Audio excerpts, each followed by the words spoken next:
Hello Wildlings, Colin Stuckert here, founder of Wild Foods Co. Today's video is about haters.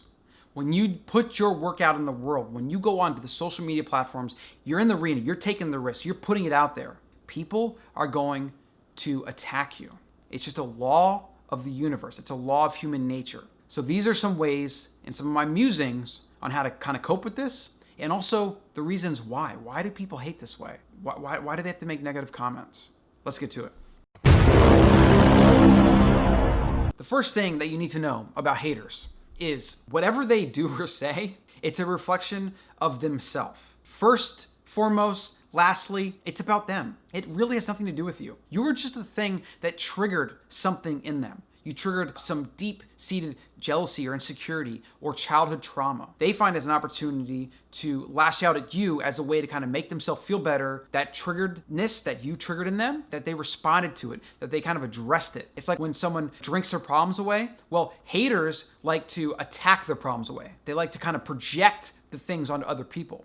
And so what you'll find is people that vehemently lash out at you and attack you, it's usually because it's something that's triggered either they're insecure about, or the very thing that they're attacking you for is often a thing that they do themselves the most. And that's why they're so insecure about it. And that's why they feel the need to project and reverse it and make you the bad guy and you the this or that or whatever to make themselves feel better for that very thing that you brought out in them.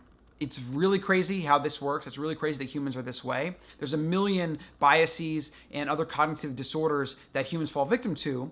But the hater thing is kind of a unique thing that's really flourished since the invention of the internet, because it's a lot of people come out and say things and express kind of the dark side of their character and express their insecurities in a way without in-person repercussions. Almost without fail, every single hateful comment I've ever gotten on a YouTube video or an Instagram page or an email or whatever, every single time, I know without a doubt that each one of these people, these persons, would not say it in person to me or to someone else.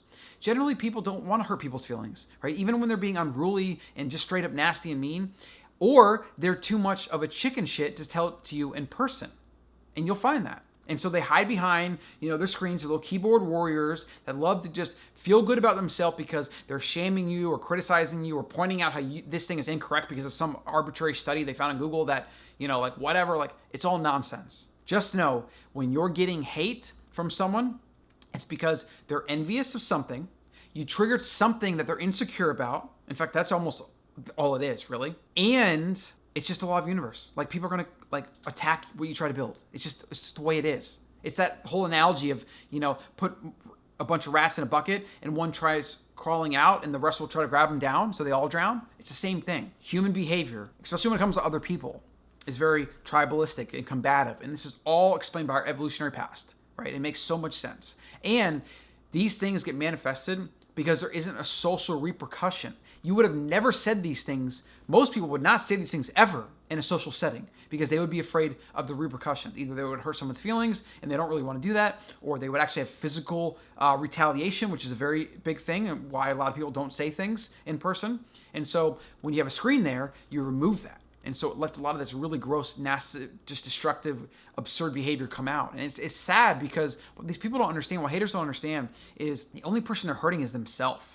And I know that sounds cliche to say, but it's absolutely true. The more you project hate, the more you get it back. The more you manifest that very thing in your life. And those that project things that are insecure about the very things they're kind of projecting out on someone else, it's so ironic and absurd because they're only creating more of the insecurity and more of the just kind of lack of coming to terms with the very thing they're talking about. Talk about just shooting yourself in the foot.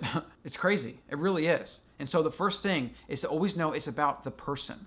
Now, actual strategies for combating. I know it could be a long video. I could list a bunch of things, but really this is how I feel about it. And I'm going to just be straight with you right now. Let's get to the point.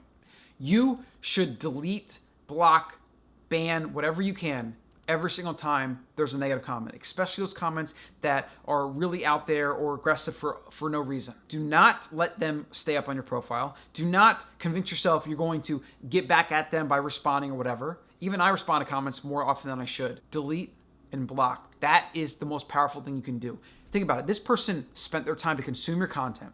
Then they went and dropped shit. How pathetic is that whole thing? Think about it. How pathetic. You should pity these people. You should pity haters that they spend some of their precious time on this planet to perpetuate and ultimately hurt themselves. Like when you see negative comments, imagine someone that's like cutting themselves. That's what they're doing. They're not actually hurting you unless you let them. So delete, block, ban, get out of your life. Life is too short to let that manifest in your brain, to even absorb it. Like I even wish there was a way I could auto block these so I didn't have to see it. And there are certain comment filters where people use certain words. It will auto delete it. Use that. YouTube, Instagram has that. I think Facebook has that. Use those checks, guys. Go figure out in your account how to add those and get like the list of like the 500 trigger words or obscenities and hateful things. Like there's some list in Google you can find that you can just copy paste. Go do that right now. The more you can prevent this from your life completely, the better. We all know that life is short. There's only so many things we can do. We're never going to meet every person in the world. We're never going to reach every person in the world. We're never going to help every person in the world. It's never going to happen. Never, ever, ever, ever. So don't convince yourself that you owe haters anything. Nothing. Delete, block, move on. That's all I got for this topic. I'm going to record more about this, especially as I grow the channel and I get more hate, because that's kind of what happens. The more you do the thing, the more you get in the arena, and the more you get eyeballs on your content, the more your message is spread, the more hate you're going to get. The more you move up in your job, the more people are going to try to drag you down. It's a law of the universe, okay? It's part of the price you have to pay to do your thing and to be you and to make a difference in the world. And people that hate are just miserable. They're miserable with their own life, their own situation. They lash out at you as a way to temporarily numb their pain. So feel bad for them, take pity on them, and then block their shit and move on with your life. You keep doing you. Take haters, final point, take haters as a sign you're doing the right thing. Do more of it. My name is Colin Stuckert, and I approve this message.